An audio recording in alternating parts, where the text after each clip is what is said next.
that the U.S. banks appear to be long. The European banks appear to be the ones left holding the bag. JP Morgan appears to have gone wickedly long.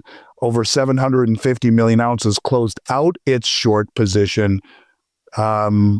Things are happening at a level we've never seen. And to see millions upon millions upon millions upon millions of ounces coming into COMEX every single month tells me that the people pulling those strings, they are the most well-funded, yes, but more importantly, the most well-informed traders on the globe. People should pay very, very close attention to that as far as I'm concerned.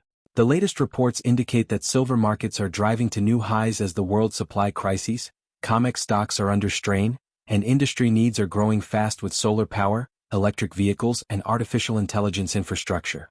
To make the situation worse, China, that produces about 70% of the world's silver, is restricting the exportation by introducing new export licensing regulations. In the meantime, market data indicates that the major U.S. banks have decreased short exposure, whereas the stress is at the bullion and banking system of Europe. This, according to Andy Schectman, supports everything he has been saying all along. This is no longer about speculation or monetary policy anymore. He thinks that silver is now a strategic geopolitical tool, and as U.S. banks are already long and European banks remain vulnerable, the balance of power in the silver market is tipping softly. Let's dive into today's video to uncover some valuable insights. Don't forget to subscribe and hit the notification bell so you never miss an update. Some of the non-U.S. banks have also reduced their shorts, though less aggressively. But in short, banks have been actively in the United States covering silver short positions since July. And this is likely, continuing through November and December, where U.S. banks appear largely, if not entirely, out of the silver shorts, leaving the foreign banks and other commercials with most of the remaining exposure. If this all blows up, the U.S. banks have gone long.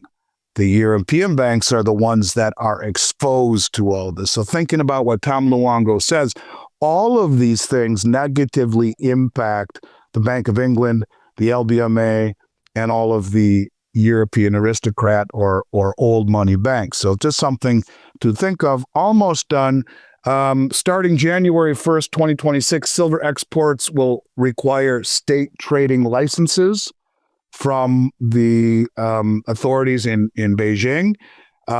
This matters because China roughly refines about 70% of all the world's silver, not just from its own mines, but from doré imported globally, refined in China, and then historically re-exported to Western markets. That pipeline shuts down in less than 2 weeks. And if you look at everything happening at once, this is way bigger than monetary policy or investment demand, Kaiser. What we are seeing is a strategic resource competition between great powers with industrial demand that is slamming into a constrained physical supply. You got supply shocks from export restrictions like we're seeing, stress inside of the major exchanges like we're seeing, and at the same time, the largest player in the market flipping from short to long. And that makes this very different. This isn't financial, this is geopolitical. And this is about who controls the materials needed to build the modern infrastructure.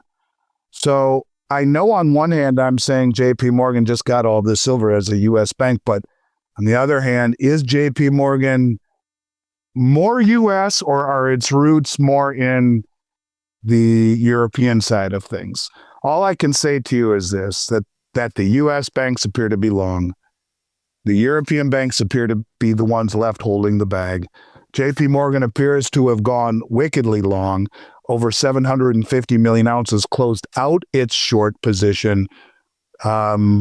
Things are happening at a level we've never seen. And to see millions upon millions upon millions upon millions of ounces coming into COMEX every single month tells me that the people pulling those strings, they are the most well-funded, yes, but more importantly, the most well-informed traders on the globe. People should pay very, very close attention to that as far as I'm concerned. Investing in the iShares Silver Trust, SLV, run by BlackRock and stored by JP Morgan under custody, there is currently in excess of 517 million ounces of silver, approximately $30+ billion in assets.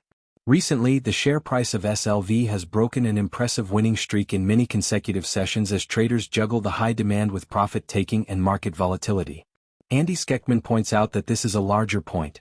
ETFs such as SLV follow the price of silver, but the physical control of silver is in the hands of a handful of large entities, and the amount of actual metal supplied is far less than most investors would think. In his opinion, it is important that one should know the physical silver owner today, as the market isn't that simple to observe.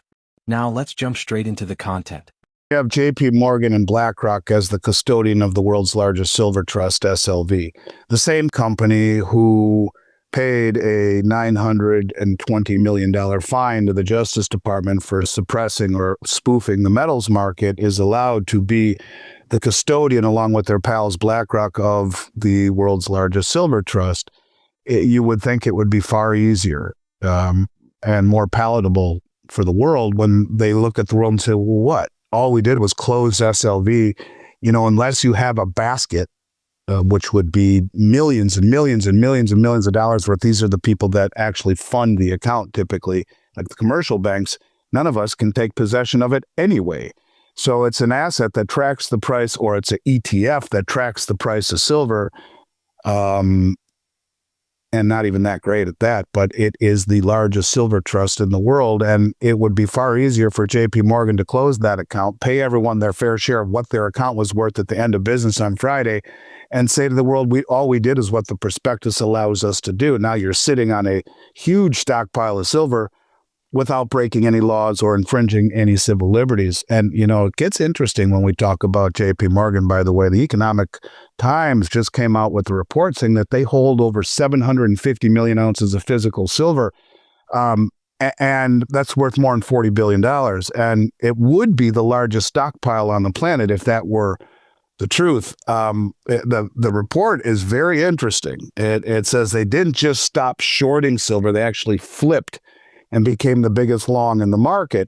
It said that in 6 weeks, JP Morgan added 21 million ounces while closing a 200 million ounce paper short position.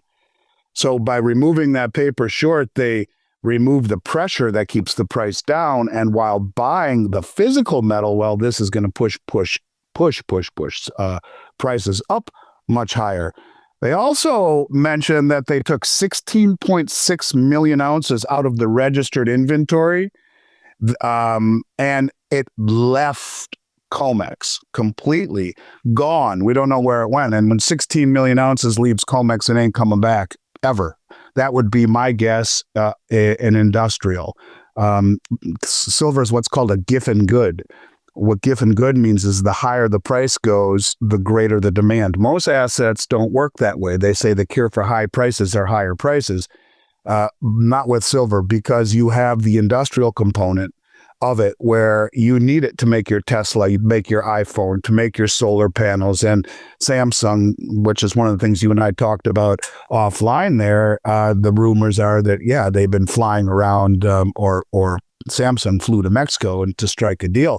But this is what a Giffen good would be. If you need that silver, and it's called inelastic, by the way, silver is inelastic, which basically means you only need $30 worth of silver to make a $1,500 iPhone. You don't care what the cost of silver costs. You need it, and it represents a very small price, or a little bit in a high tech, relative in terms of its cost. A few hundred ounces, maybe in a military grade missile that sells for $5 million. You don't care what it costs. You must get it, and so you get all of these entities fighting with one another, so to speak, a battle between the industrials and the investors.